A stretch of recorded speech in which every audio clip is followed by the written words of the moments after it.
world. Welcome to our second installment of Under the Covers. My name is Mr. Z. And I'm Mr. G.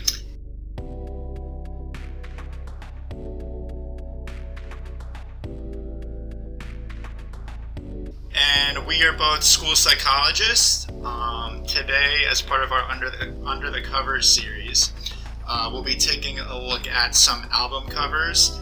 And by doing that, we'll be using our backgrounds in assessment, such as personality and projective measures, more specifically, drawing techniques. So when we're using drawing techniques, we're looking at usually what is a drawing of a person, typically, and we're analyzing the features and breaking down features that may and may not be there in order to make their determinations about somebody's personality.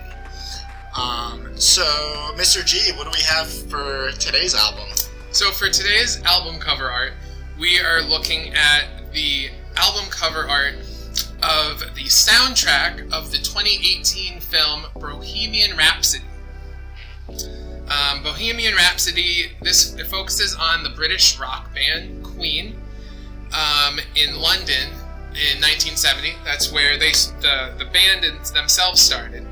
In this film, actor Rami Malek portrays the Queen's lead singer, Freddie Mercury. So that's where this cover art comes from for today. Sweet. Okay. So what are your initial thoughts looking at this album? So my initial thoughts, what I first looked at, was placement. Okay. I consider it to be a centrally placed image. So in the kind of what we're examining the person in the image for this one in particular. So this person I see as being centrally placed, which can be suggesting that they are reasonably secure. The next thing I noticed was, to me, the lack of detail. Yes, we see a whole person, but, do we see their eyes? Do we see, it's a silhouette. And so that could be indicative of withdrawal or depression. So that was kind of my first thoughts on it. Okay. Do you agree with that? What do you think? So I have a few thoughts about that. You talked about the placement. So I was looking at that. It looks like, I agree, if you're looking at it like horizontally, it is more towards the center. However, I see it as being like a lower placement, which can mean a couple of different things. So it could mean a sense of inadequacy, although I do not feel that this is what is being represented here. To me, it represents a more reality-bound mindset, which, did you say something about somebody being more, I forgot what you said about it being centrally being reasonably secure. Yeah, reasonably secure. Okay, I can see that too when I'm looking at this in terms of the placement and everything.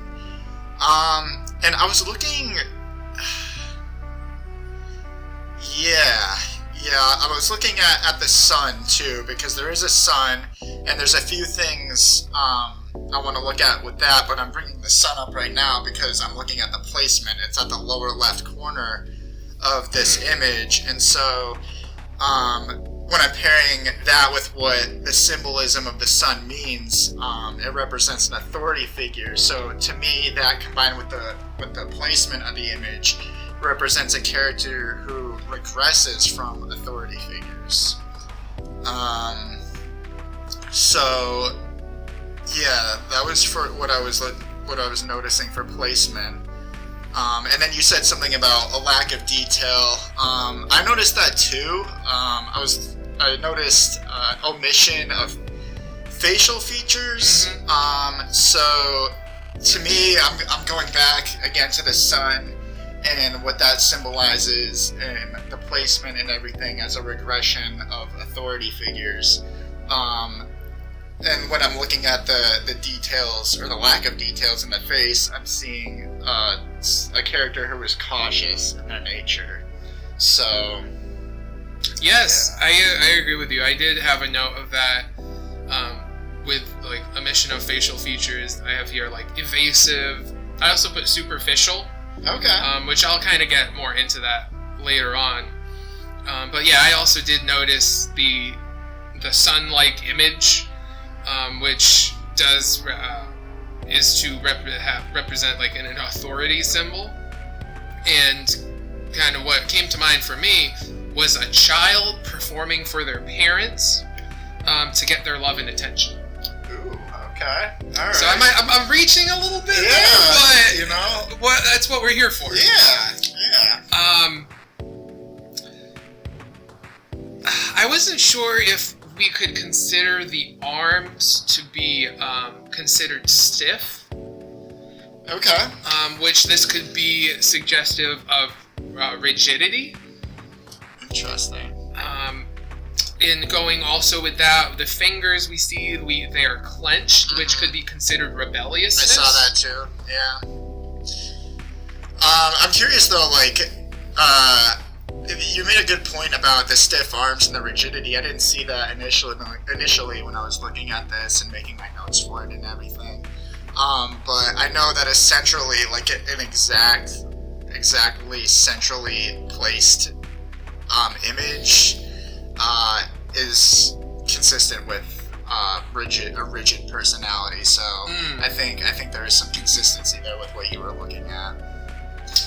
Yeah, I agree with that. I think initially I didn't consider these. I guess it is centrally placed. I guess I still viewed it as not so much so to suggest the rigidity, but it's, there you could make an argument for it. Right. I was gonna move on to the legs unless you had something else like at the tip of your tongue. Yeah, I mean, I think you touched on the rebelliousness with the clenched fists and everything, which I saw too. And again, I think that's just another consistency with this regression from authority figures. I feel like that kind of goes hand in hand with the clenched fists and the rebelliousness that we're seeing if we were to look at this like a drawing. And I'm thinking again, like it's also consistent with what you were saying about like it might have to do with like you saw a child like performing in front of parents too. So like I'm curious if there's any link there to the rebelliousness. But yeah, so what you're saying like sun represents authority figure. Are you saying that the sun? We're considering it a sun that is placed in the left side. The left side suggests impulsivity. So, is that kind of what you're getting at? It's like the whole rebelliousness thing. It's like impulsive from authority. Is that kind of where you're taking it? I think more specifically, when I was looking at the placement of the sun, it tends to represent deep feelings of insecurity. And so when I'm looking at that, I'm seeing a sun as an authority symbol in a lower placement. I don't know. I was kind of seeing that as, I guess, just looking at it all together. Like, yeah, no, I like that observation. Yeah. I didn't think of like combining those two things, but it does lend itself to a kind of an interesting perspective. Which kind of is supportive of the other things we're picking up in this. Right. So then we get to the legs. And I view these as long legs. Okay. Which is a statement of the need for autonomy.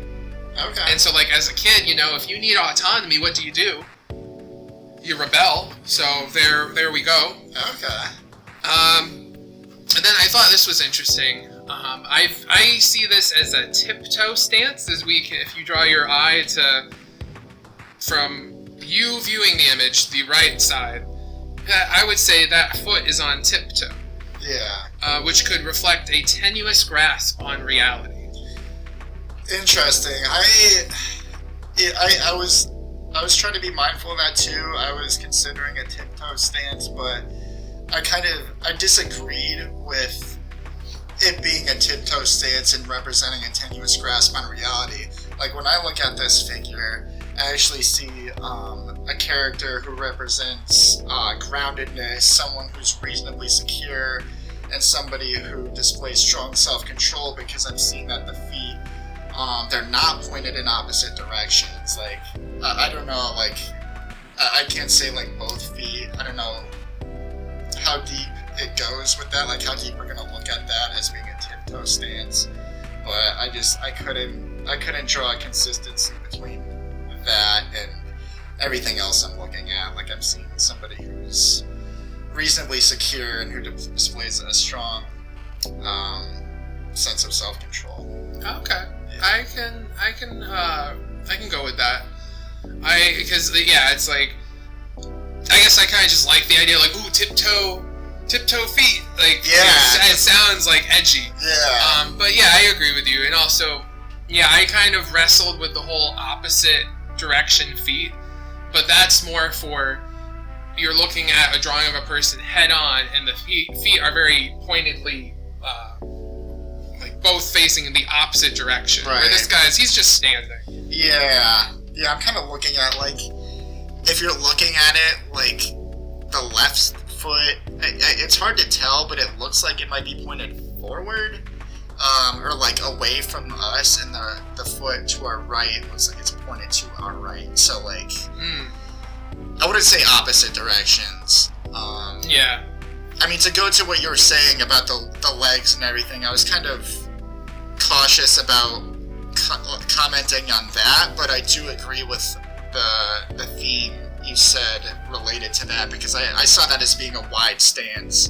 And so again, paired with everything else we're seeing with the sun and the clenched fingers and everything else, I think that goes hand in hand with the rebelliousness that we're seeing. So being rebellious, but being secure in your rebellion of just being yourself. A confidence thing too, and if it's not so much a reach, like I'm thinking of videos I've seen of like the true Freddie Mercury and like his performance days, and just like what a showman, and just the confidence he brought, and he just delivered, and like there's like he just radiated confidence, and so that's kind of what I have in my mind too as I'm looking at this. Okay, yeah. I can see that.